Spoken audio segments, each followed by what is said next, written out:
Donc tenue de la main ici, je le dis tout de suite parce que c'est des défauts que vous allez relativement voir sur vos débutants, notamment les jeunes, qui ont souvent tendance à prendre le sabre comme ça, d'accord? Alors déjà, donc on le rappelle, c'est interdit dans le règlement, pourquoi? Parce que vous gagnez de la longe, hein? C'est un petit peu comme avec les poignées droites, où on tenait comme ça, ok? Donc En français, on a l'amour, on hein. gagne... Bien connu. Personne. Bien Donc là, connu. ça sera interdit, l'arbitre il signera tout de suite, ça sera une faute, ok? Donc maintien de la position comme ça.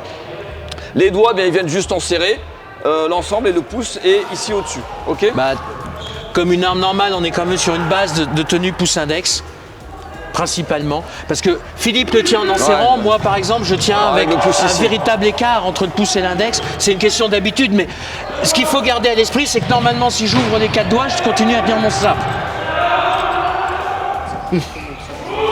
Évidemment, je vais les garder, les doigts dessus. Mais si je les ouvre, Ouais, en vrai, ça ne change pas fondamentalement ma prise de l'arme.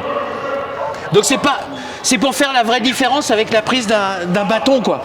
Si je le prends façon bâton, si j'ouvre les 4 doigts, ça change fondamentalement la prise de l'arme.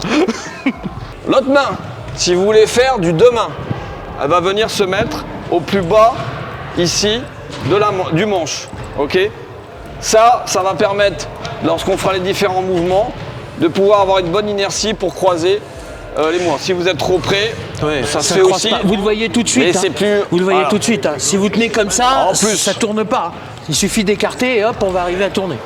Si vous voulez le faire, alors ça c'est sabre japonais, hein, technique de sabre japonais. Parce qu'il faut reconnaître que même quand on sait que la main elle doit être en bas, au bout de 3 ou 4 minutes, elle a une fâcheuse tendance à se balader.